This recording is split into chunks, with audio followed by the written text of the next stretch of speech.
नमस्कार, मैं हूं मनप्रीत और आप देख रहे हैं आपका अपना चैनल वायरल सच। आज हम आपके लिए लेकर आए हैं एक ऐसी शख्सियत जो कि लगातार काम कर रही है पर्यावरण के ऊपर। बात हम कर रहे हैं एक आवाज संस्था की।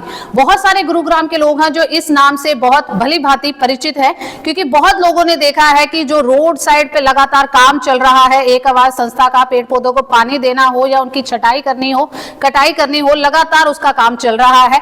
तो इन्हीं के ऊपर बात करने के लिए आज हमारे साथ जो है एक आवाज संस्था के अध्यक्ष व भाजयुमो के कोषाध्यक्ष आशीष गुप्ता जी हाँ, आशीष गुप्ता जी आज हमारे साथ मौजूद है। आइए उनसे बात करते हैं कि युवा सोच कहां जा रही है, क्या कुछ करना चाह रहे हैं, और एक बहुत ही स्पेशल कार्यक्रम इनके द्वारा जो तीसरी बार किया जा रहा है, सामूहिक विवाह समारोह। जी हाँ, उसके ऊपर भी हम आपसे चर्चा करेंगे इसको लेकर। तो आइए बात करते हैं आशीष गुप्ता जी से। नमस्कार सर, बहुत बहुत स्वागत है आपका।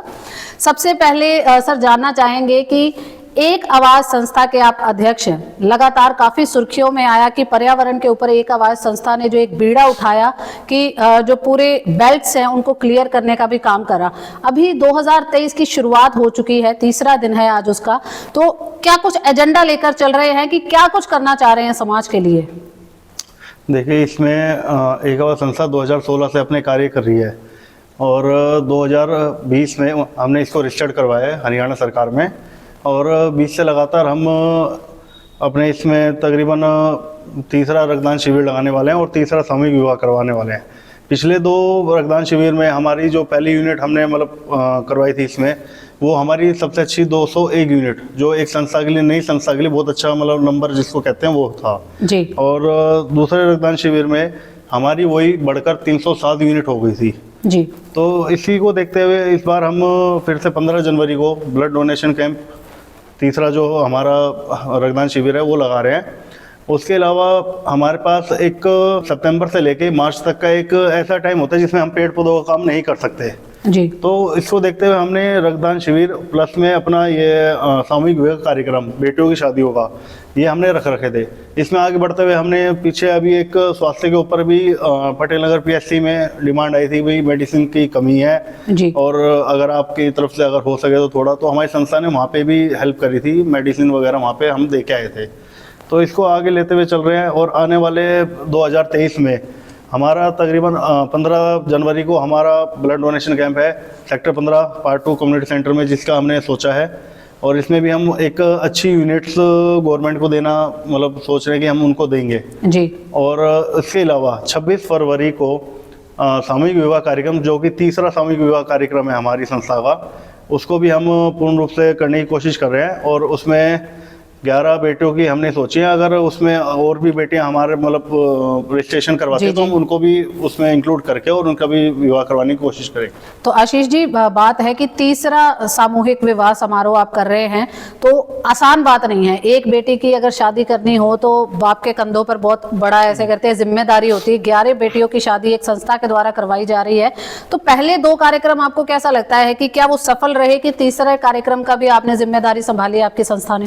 नहीं, पहले के 2 कार्यक्रम हमारे बहुत अच्छे और बहुत सफल कार्यक्रम रहे हैं। इसमें समाज का, बाजार के व्यापारियों का और एनजीओ का हमें बहुत सपोर्ट मिला है। एक कार्यक्रम में लगभग हमारी काफ़ी अमाउंट लग जाती है, तो एक संस्था के हाथ में नहीं होता कि इसमें भी वो अकेले कर सके।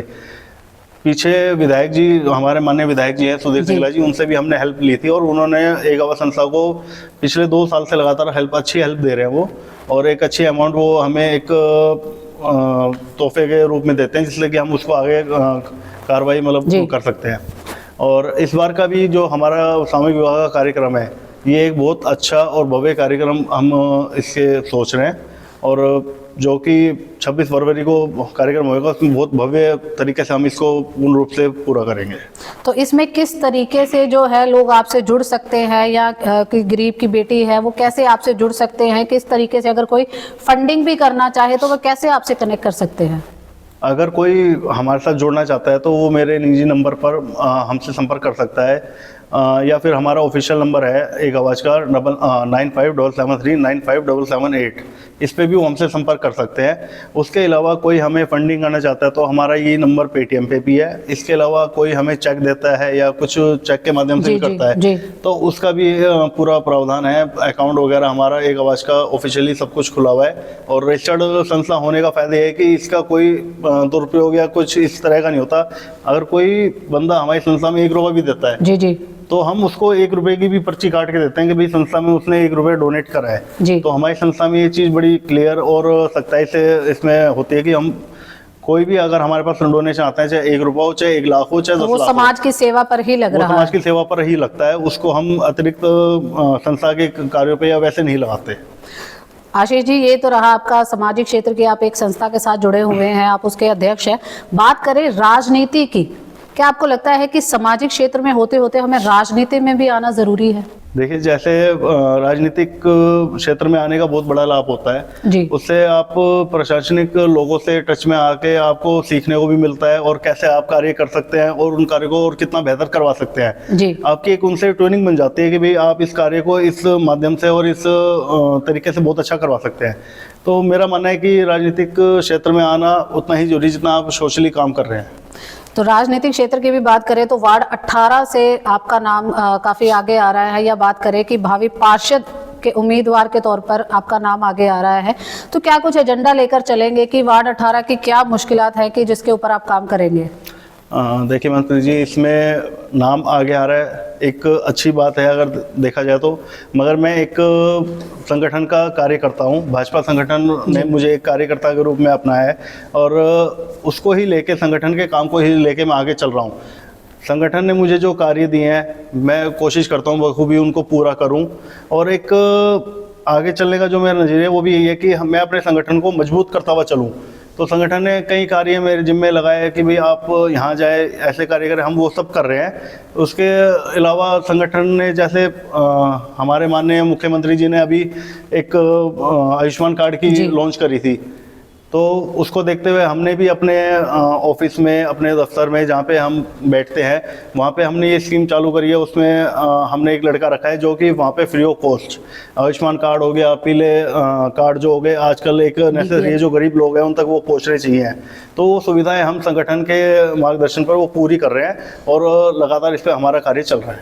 वार्ड 18 की बात करें तो वार्ड 18 में पूरे जो है एक व्यापारिक क्षेत्र है जो वो ज्यादा है। अगर सदर बाजार की बात करी जाए तो काफी व्यापारी वर्ग है जो उस एरिया के अंडर आता है।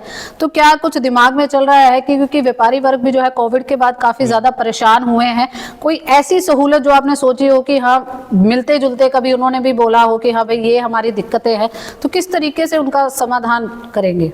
देखिए, व्यापारियों का सबसे बड़ा एक मेरे पास जो पॉइंट आया था वो एक था कि बाजार में जो एंक्रोचमेंट हो रही है जी, एक उसको देखते हुए एक व्यापारी को कुछ नहीं चाहिए। व्यापारी आराम से अपना काम करना चाहता है, वो कहता है कि मैं सुबह शाम तक अपना काम करूं, हमें कोई तंग ना करे। तो उसके हिसाब से देखा जाए तो एक उनकी सिक्योरिटी का मेरे पास बहुत अच्छा मतलब एक विकल्प है कि उनकी सिक्योरिटी के लिए मैं कुछ कर सकूं। जी। तो आने वाले समय में अगर कल को संगठन मुझे आगे बढ़ाता है या संगठन आदेश करता है कि भाई आपको यहाँ से ये लड़ना है, इलेक्शन लड़ना है, और मैं आता हूँ, तो सबसे पहले मेरा यही रहेगा मैं अपने व्यापारी भाइयों के लिए एक सिक्योरिटी के अच्छे मतलब इंतजाम कर सकें, जिससे कि वो बेखौफ बिना किसी डर के अपना कार्य वहाँ पे अच्छे संपन्न कर सकें।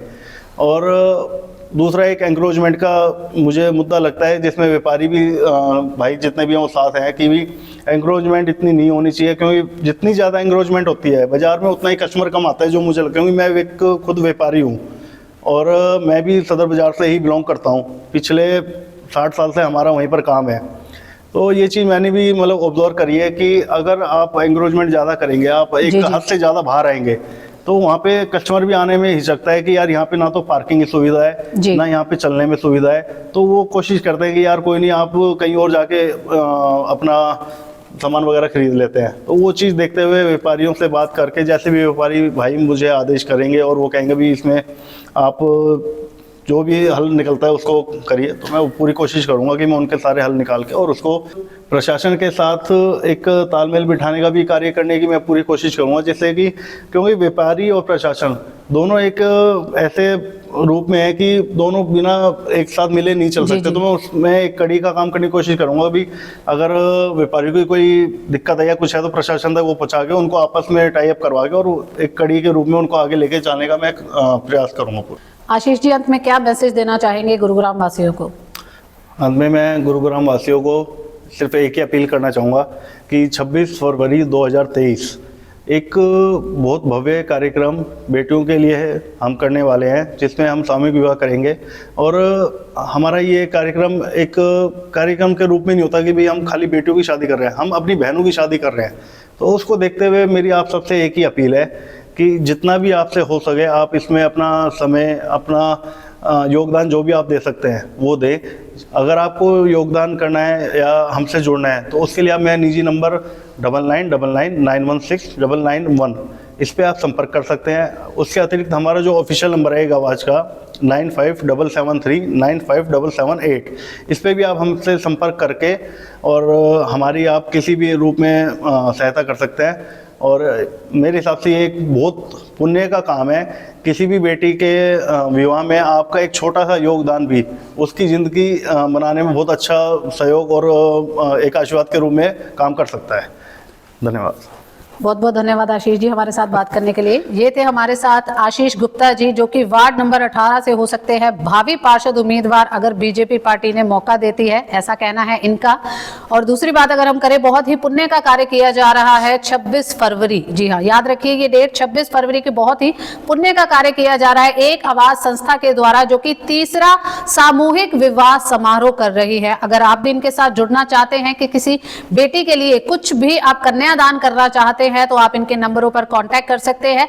इस यज्ञ में एक छोटी सी आहुति भी किसी बहन, किसी बेटी के लिए बहुत कारगर सिद्ध हो सकती है। तो आप सभी से अनुरोध है कि कृपया इनके साथ जरूर जुड़े और इसी तरीके से हमारे साथ बने रहे और देखते रहे आपका अपना चैनल वायरल सच।